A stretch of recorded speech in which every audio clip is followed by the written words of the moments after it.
অক্ষয় তৃতীয়ার দিন বিভিন্ন রকমের উপচার আমরা করে থাকি নিজের আর্থিক শ্রীবৃদ্ধি কিংবা মানসিক শ্রীবৃদ্ধি কিংবা বিভিন্ন রকমের শ্রীবৃদ্ধির জন্য। সেরকমই একটা উপচার যেটা আপনারা করলে বিভিন্ন রকমের কিন্তু শ্রীবৃদ্ধি আপনাদের হতে পারে। কি সেটা জেনে নিন। অক্ষয় তৃতীয়ার দিন গৃহসুখ বৃদ্ধি করবার জন্য, সেটা আর্থিকভাবে হতে পারে, মানসিক হতে পারে, শিক্ষার্থীদের ক্ষেত্রে হতে পারে, যারা ব্যবসা করছেন প্রভৃতি মানুষদের ক্ষেত্রে হতে পারে।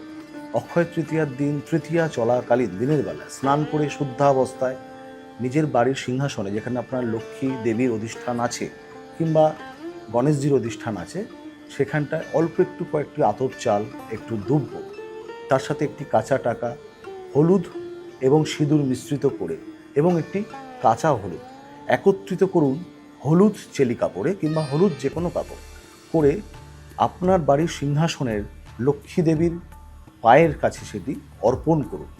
সেটা কিন্তু থাকবে, এটা সুন্দরভাবে এটা রেখে দিতে হবে বছরের প্রত্যেকটা দিন। করে দেখুন, দেখবেন বিভিন্ন রকমের শান্তি এবং বিভিন্ন রকমের সুখের সঞ্চার কিন্তু আপনাদের জীবনে আসছে। করে দেখুন, অত্যন্ত প্রামাণ্য জিনিস, অত্যন্ত ফল কিন্তু আপনারা পাবেন।